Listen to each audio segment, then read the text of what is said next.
Welcome to the Effortless Mom podcast, cleaner eating, healthier living for the busy, melanated mama. We know that you got a lot going on, so the whole goal of this is to not only educate, but to provide actionable steps to make healthy living seem effortless. Now, one thing that I really love about being called the Effortless Mom, it's not that I'm an effortless mother by any means, or even that you feel like you're an effortless mother. But what it is kind of ironic play, right? We spend all of our time running around like with our chickens with our heads cut off because we're trying to make things work. And then people say, oh, you're such a wonderful family. Oh, your family's so beautiful. Oh, your kids are so well behaved. Oh, you're so effortless at what you're doing. And you're like, really? Okay, well, thank you. So I want to encourage you this and probably every episode to understand that being an effortless mom doesn't mean that it feels effortless to you. It just means that you found a system that works for you so that out there it seems effortless. Out there, the fruit of your labor is rewarded. And we just give y'all praise for that. Okay? So today we're talking about being healthy, right? We're in a society where people are desperate to be healthy. In these trying times, more and more people are seeking ways to avoid getting sick or being hospitalized, but they're overwhelmed by information and fearmongering out there. And the sad truth is that many Americans want to be healthy and don't know how or have the skills to escape the addiction from industrialized foods. You see this, it's a real reality for us that we've been so programmed over the years to just believe in the marketing that we see. We've been so focused over the years to just really blanketly trust, which unfortunately there's a lot that the food industry allows that is not trustworthy, and that's the honest truth. So when we're going into looking at our health, as mothers, is trying to do something special for ourselves to get our health back, we have to understand that marketing is probably one of our biggest enemies out there. And the way to combat that is to really focus on those ingredients. It's focusing on what we need to do to not only gain our health back and make sure that it works for us as mothers, but also make sure that we can duplicate it for our families, going into our children, pouring into our spouses. Okay, so it's really important to understand that. Now, one thing to be mindful of is that a lot of us, we blame ourselves for the addictions that we have. And the reality is that we're victims. You are a victim of a selfish capitalistic system. This capitalized system of food industry and everything else are focused on the capital, the focus on the money. What does it take to sell our product? What does it take to make it addictive so they keep coming back again and again? They utilize the system to say, oh, it's safe if you get it in this amount, and you can insert whatever that amount is. But when it's in the majority of snacks that you eat, that your kids eat, that your family, that you grew up eating, you're getting a compound amount of those additives in your system, which is really detrimental to your health. So we have to understand that these industries do not care about our health, and that we have to take the initiative for ourselves and our actions in no longer trusting their marketing. But then B, we have to understand that as victims, it's not our fault because of the fact that they lied to us. They taught us to trust them, and then they changed their ingredients, or they continue to change, or they continue to lie to make it seem like this is healthier for you. And they went to great extents to do so. And, at the end of the day, in my experience, the way to escape these lies, to escape being victimized, to escape the addictions and the emotional tie to these addictive foods and these treats and all these things, which really aren't treats. They're food products, really. They're not genuinely food that's good for you. But to just get out of those rich foods is to identify first, what is our motivation? What is your motivation to change your unhealthy eating habits, right? And then from there, when you understand your motivation, you want to build upon your understanding of your own weaknesses, which means that putting our pride down and understanding to ourselves that we do have weaknesses. We're not weak. We have an addiction that was taught to us in love by our parents because they didn't know any better. They were just trying to do something good.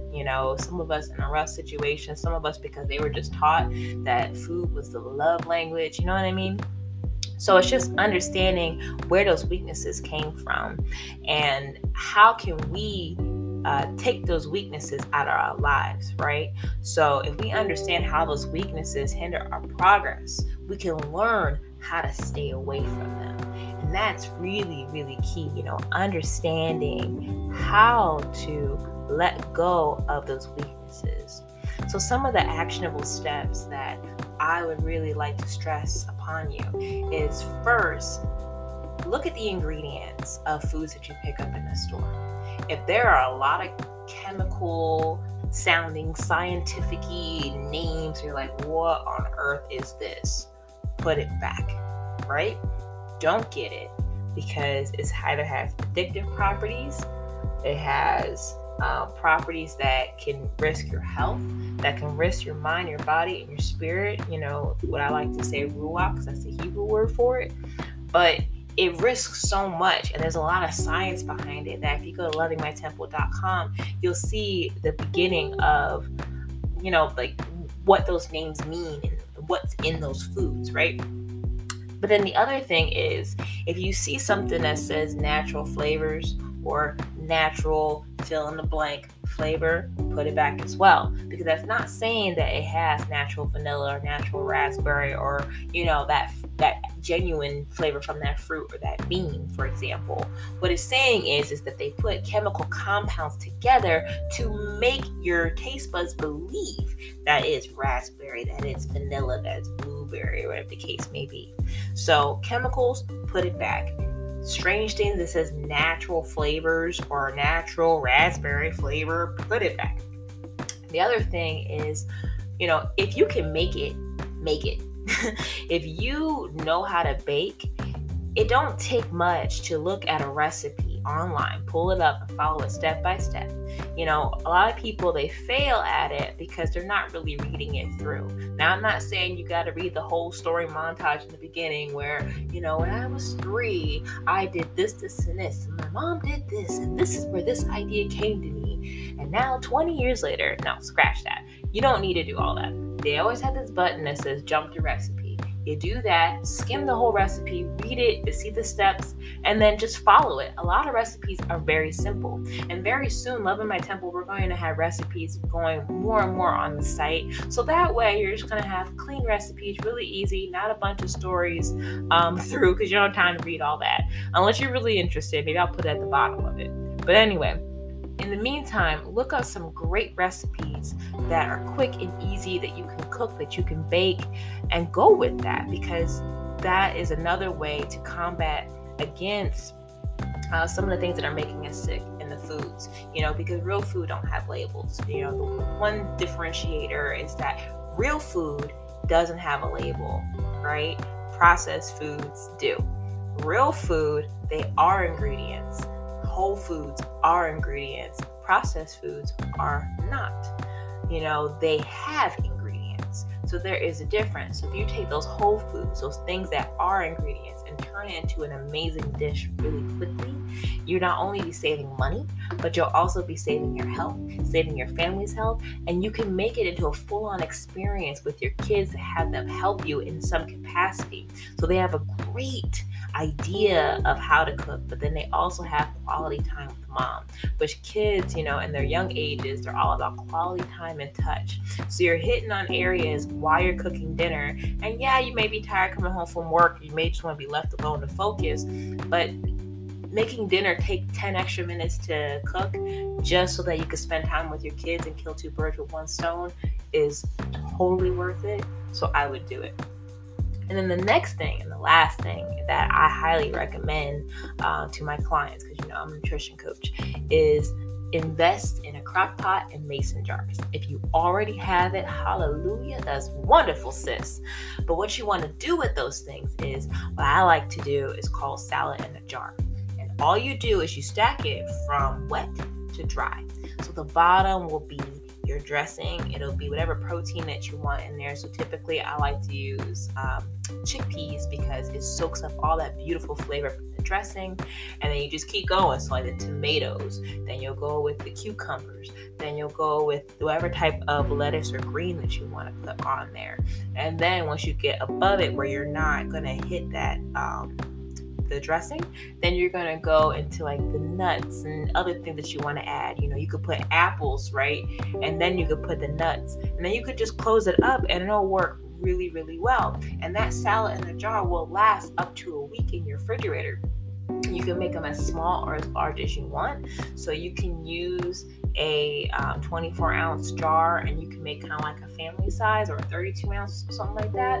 Or you can do an 8-ounce or 12-ounce jar. 12-ounce jar seems to be a healthy portion for a single portion for like a lunch or something like that. So I definitely recommend doing that. But then with the crock pot, what you can do is that you can pre-cook soups and stews and other amazing rice dishes. So you can have that going all day, and then you get home and it's a really good meal. So you spend a little extra time prep in the morning, or you can prep everything the night before and then turn it on before you go to work. Come home, boom, dinner's done. Or if your kids are older, you can just tell them, hey, go turn the crock pot on. You can also, if you're a meal prep kind of person, chop everything up in advance, put them in baggies in the refrigerator, and then on, say, Tuesday, you can have your 12-year-old kids say, hey, drop everything in this bag in the crock pot, turn it on, 4 hours. I love you. I'll see you at 6. It's just simple ways to make it so much easier to live healthier, make it affordable, fit in your budget, and then really seem like an effortless mom. It does take effort to become an effortless mom. You just got to put in the work and really make the time and find the time. And that really comes down to your dedication. How bad do you want to be healthier? How bad do you want to model that before your children so that they will also want to model it? How bad do you want it? And what is your reason why? Because once you're motivated, once you're committed to it, you're going to go hard no matter what, even when you're exhausted. And then again, that's going to make you look like an effortless mom. So I want to invite you to the Loving My Temple website. That is where really the magic begins. So I'm here to serve you as your health coach, as your nutrition coach. I want to see you succeed. So if you're ready to turn that motivation into actionable steps, I would love to help. And if you're interested, I do have an ebook completely free, and it's 10 immune boosting foods, because in this time we really want to make sure that our immunity is high and great. And then that's really going to help kickstart your journey and transform your health quickly. And then you can utilize that information and spread that to your family. So you can create foods, amazing dishes with these immune boosting foods that will not only help you get healthier and you get a new variety and try new things, but you have the peace of mind knowing that your immune system is being boosted and you're having less issues with potentially getting sick. You're actually protecting yourself from a lot of things going on out there. But I thank you guys for listening. Let me know what you think. Go ahead and email me. You find my email on the website, but nava@lovingmytemple.com. I really look forward to hearing from all of you, your stories and what you think. And yeah, let's connect and continue to work together as effortless moms. So until then, I appreciate you. You're amazing, and I bid you shalom.